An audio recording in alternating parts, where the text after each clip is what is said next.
Kamu dendam dengan temanmu yang tiap hari kalau ketemu selalu mengatain kamu hal yang kamu tidak suka. Kamu dendam dengan orang yang tingkah lakunya kadang sampai di luar batas. Kamu dendam dengan teman kerjamu karena dia suka sekali memfitnah dirimu di hadapan teman kerja yang lain.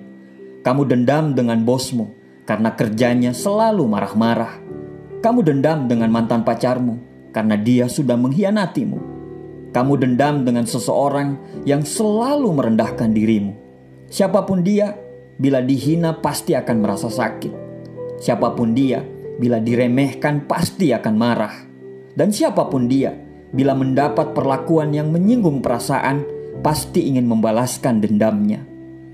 Ketika kita merasa terusik, ketika ada orang lain yang mulai meremehkan kita, dia menganggap diri kita lemah dan tidak mampu, pasti ada rasa sakit yang terbenam dalam hati. Dan rasa sakit itulah yang membuat kita ingin membalaskan dendam kita. Kita ingin dia merasakan apa yang kita rasakan. Kita ingin dia menerima perlakuan yang sama seperti dia memperlakukan kita. Kita ingin dia menangis. Kita ingin dia terluka. Dia harus merasakan hal yang sama. Kita ingin orang-orang meremehkan dia sama seperti bagaimana dia meremehkan kita.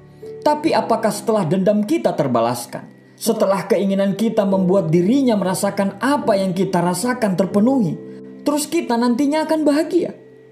Mungkin iya, tapi sifatnya hanya sementara. Balas dendam dengan cara yang sama hanyalah menutup banyak pintu, menghilangkan banyak kesempatan, mengarahkan pada satu tujuan yang pada akhirnya hanya menghasilkan kepuasan yang semu. Balas dendam dengan melakukan hal yang sama seperti apa yang mereka perbuat, sama saja membuat kamu tidak lebih baik dari dia. Ketahuilah bahwa ketika ada orang yang ingin menjatuhkan dirimu, berarti kamu sudah berada di atas mereka. Ketika ada orang yang memfitnah dan suka ngomongin kamu dari belakang, berarti kamu sudah berada di depan mereka. Kalau ada orang yang tidak ingin melihat kamu bahagia, artinya mereka tidak bahagia. Kalau ada mantan pacarmu mengkhianati dan selingkuh dengan yang lain, bersyukurlah, karena berarti Tuhan sudah menyiapkan orang terbaik setelah dia. Tuhan lagi menguji kesabaran kita melalui mereka. Tuhan ingin kita belajar melalui hinaan, cacian, dan pengkhianatan yang dilakukan oleh mereka. Tuhan ingin kita menjadi manusia hebat dan belajar melalui mereka. Kalau kita melakukan hal yang sama dengan apa yang mereka perbuat, terus apa bedanya kita dengan mereka? Kalau kita membalas perbuatan mereka sama seperti apa yang mereka lakukan, apa bedanya kita dengan orang kebanyakan? Balas dendam itu seperti meminum racun, tapi mengharapkan orang lain yang mati. Nelson Mandela berkata, ketika saya keluar menuju gerbang kebebasan saya tahu jika saya tidak melepaskan kepahitan dan kebencian saya tetap berada di dalam penjara. Ketika kita ingin melakukan hal yang sama dengan apa yang mereka perbuat terhadap kita, sama saja kita mengotori pikiran kita dengan rasa iri dan amarah. Dan itu berlangsung bukan cuma sehari atau 2 hari.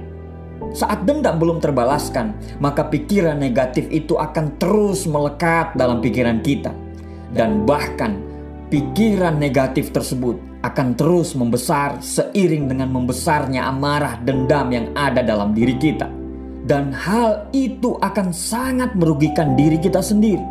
Mahatma Gandhi berkata, saya tidak akan mengizinkan orang lain menginjak pikiran saya dengan kaki yang sudah kotor. Tapi ketahuilah, dengan memelihara dendam, kita sendirilah yang sudah menginjak pikiran kita dengan kaki kotor kita. Balas dendam dengan cara yang sama tidak akan membuat kita bahagia. Justru balas dendam terbaik adalah dengan memaafkan apa yang sudah mereka lakukan. Karena memaafkan dan melepaskan semua yang sudah mereka lakukan adalah sebuah kemampuan yang di atas rata-rata.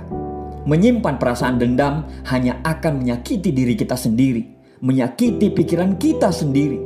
Kita tidak akan sanggup menyelesaikan masalah yang ada di luar apabila kita belum sanggup menyelesaikan masalah yang ada dalam pikiran kita. Memang itu tidak mudah, karena kita sudah disakiti kadang sampai di luar batas. Hati kita sudah hancur karena kepercayaan kita yang disalahgunakan. Tapi, memaafkan bukan berarti kita menerima apa yang sudah mereka lakukan. Tapi memaafkan berarti kita sudah mencegah semua perbuatan itu tidak sampai merusak sikap dan pikiran kita. Balas dendam terbaik adalah menjadikan diri kita lebih baik daripada sebelumnya. Balas dendam terbaik adalah menjadikan diri kita bahagia. Karena tidak ada hal yang membuat orang kesal setengah mati selain melihat diri kita hidup senang dan bahagia. Terima kasih.